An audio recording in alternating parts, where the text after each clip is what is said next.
BJP State President Rajiv Bhattacharjee casted his vote at the polling station of Town Pratapgarh Forest Office. Likewise, BJP Vice President Shubal Bhumik and Mahila Commission Chairperson Jharna Devarma also casted their votes at Boys Bojung School.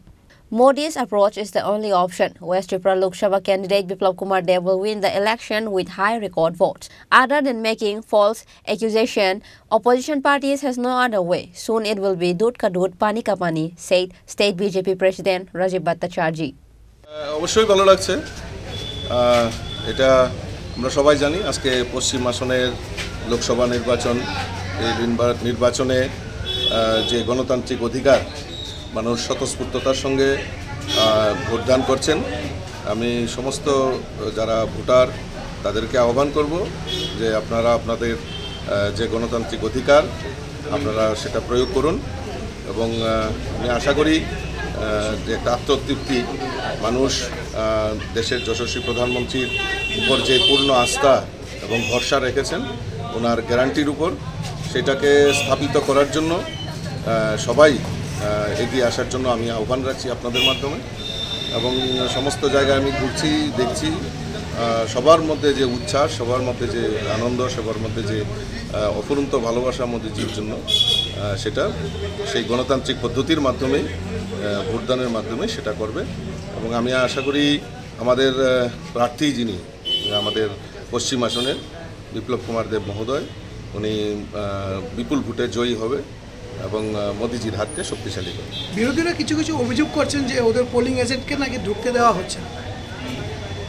এগুলি তো নির্বাচনে বৈতরণী পার হওয়ার জন্য এগুলি বলছে, কারণ মোদিজির কাছে কোনো বিকল্প নেই।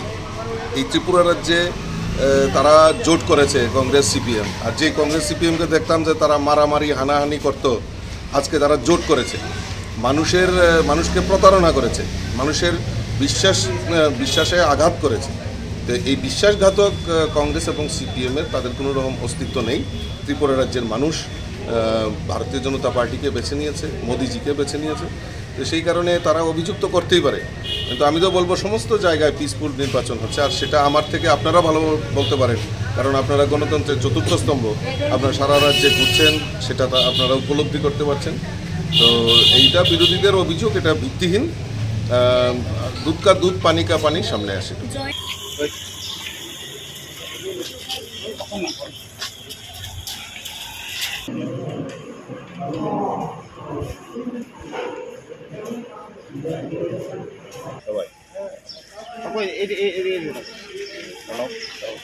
রাজ্যে 2023 সালের সাধারণ নির্বাচনও, বিধানসভা নির্বাচনও এবং একটা ঐতিহাসিক নির্বাচন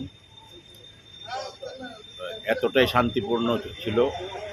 মানুষ তার 100% মানুষ তার অধিকার প্রয়োগ করেছে, যেটা কমিউনিস্ট পার্টির শাসনে সম্ভব ছিল না। ত্রিপুরা রাজ্যে ভোটের নামে প্রহসন হতো।